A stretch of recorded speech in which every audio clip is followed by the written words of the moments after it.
talk about the parties now, because, I mean, people have, whether we like it or not, there are two major parties in this country. As much as we want to dismiss the fact that maybe they're two birds of the same feather. There's APGA, actually, yes. Did you support the APC in the last elections? I did. What's changed for you? Well, what's changed is that there was no change.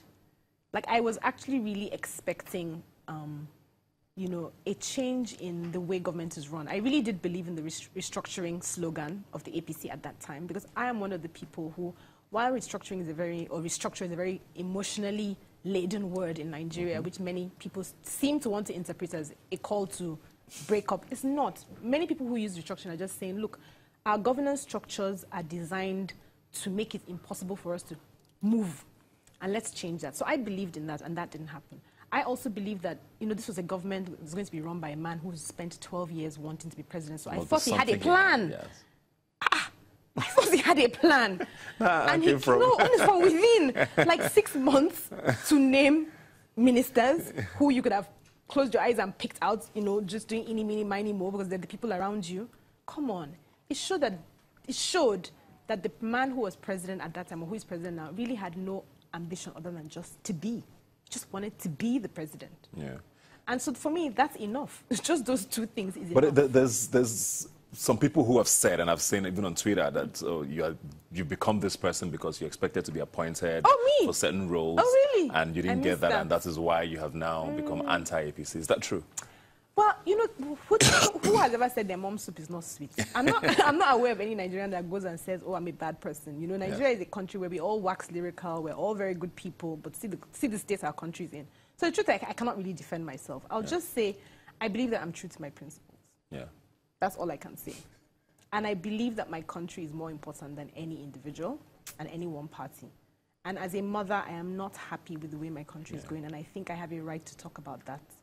And maybe, who knows, maybe I have been offered and I declined because I want to be able to speak. And because I know that taking government office in Nigeria is like an automatic gag, where you're not supposed to say anything bad about the government. So who knows? Do you then think that the APC is a different party today? From where it was in 2015, or do you just think we didn't know them enough? I think it's a mix of different things, but I think they are what they are. They were a group of elements who came to create a platform to win elections, not to govern. They came together to win elections, not to govern. So that happened and they forgot everything else. Look at APC. I ask everybody, I'm like, has APC had a membership drive since 2015? Have you heard any noise about that? If you hear anything, it's something typically like, oh, they've cut off their lights in the national headquarters. No, it's true that they've been disconnected from light or water. They've not been able to hold a convention. They've not had even one symposium. There's no sense that there's a think tank within that organization that sort of churns out policy. Inside, what you see is obvious disunity. And you could see it even with the way the leadership of the National Assembly emerged within days of being sworn in. You can see that with the way there's always this tension when it's time for appointments. With the last one, with the board appointments, the APC saying we're not involved. Does that seem like a party that's working together? So I think the answers are obvious for Nigerians. If you don't want to see the signs or the clues, nobody will be able to help you. They say you can't wake a man who is pretending to sleep from sleep. Yeah. So the signs are there that this is not a real party. And that's why people are saying that maybe we'll see something new coming out from their convention. Because, you know, typically conventions are the way a convention goes, you know who controls the party and how the primaries are going to be decided. What about the PDP? What about the PDP? I mean, people have always said, okay, maybe the APC does not have a soul. Maybe that's why it's the way it is. There's no soul to the party. They just came around, like you said, to win elections. But the PDP was sort of organic, even though a lot of things happened along the way. What about them today?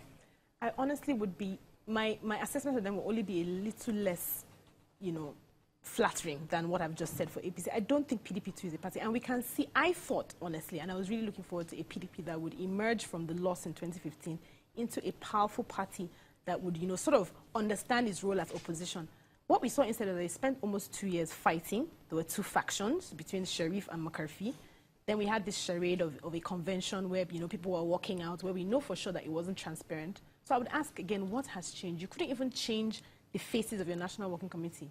You know, all the rot and all the things. I was a PDP candidate in 2014. So I heard all the stories about how the primaries were being decided when Muazu was chairman, Ahmed Muazu was chairman, and Secondus was his deputy.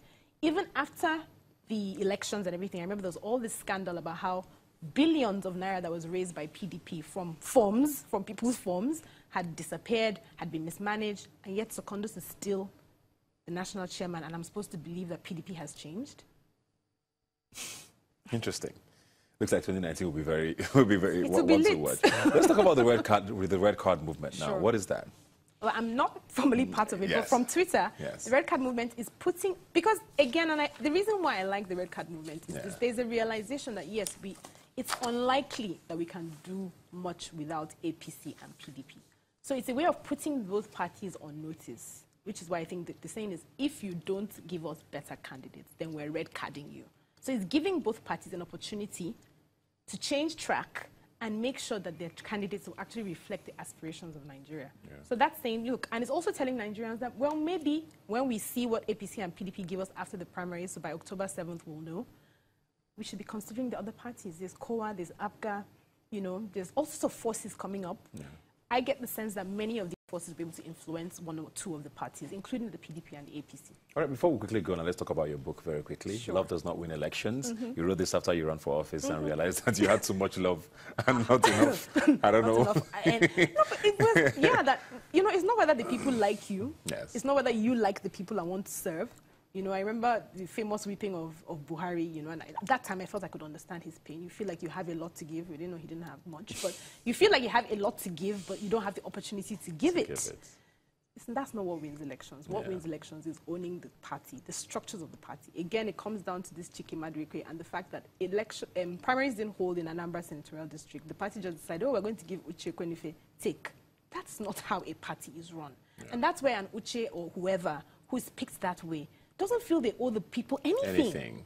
Because they got it on the platter. Yes, it's a self-fulfilling cycle. So, yes, I wrote the book because I found that despite my background, you know, at least fairly educated and fairly exposed, it was still not enough. Not even that. Not that it wasn't enough, that I was an illiterate about how our political process works. And so sharing that book, writing my experience and sharing that experience is a way of trying to improve our general understanding. If we don't know how politics works in Nigeria, we'll never know how we're processed to keep failing, and we'll keep wondering what's wrong with us. The answers are in that book. Thank you very much, and that's a great way to end this. Thanks for being here today. Love Does Not Win Elections. In bookstores? Yes, in bookstores. Lagos, Kaduna. Please go buy it. It's an amazing read. I definitely read it, and I thoroughly enjoyed it. Thanks for being here today, Ayisha. Thanks for having me. We'll take a quick break now and come back with more right here on Rubbin Minds. Please don't go anywhere. So let's dance now, it is my turn. Just one more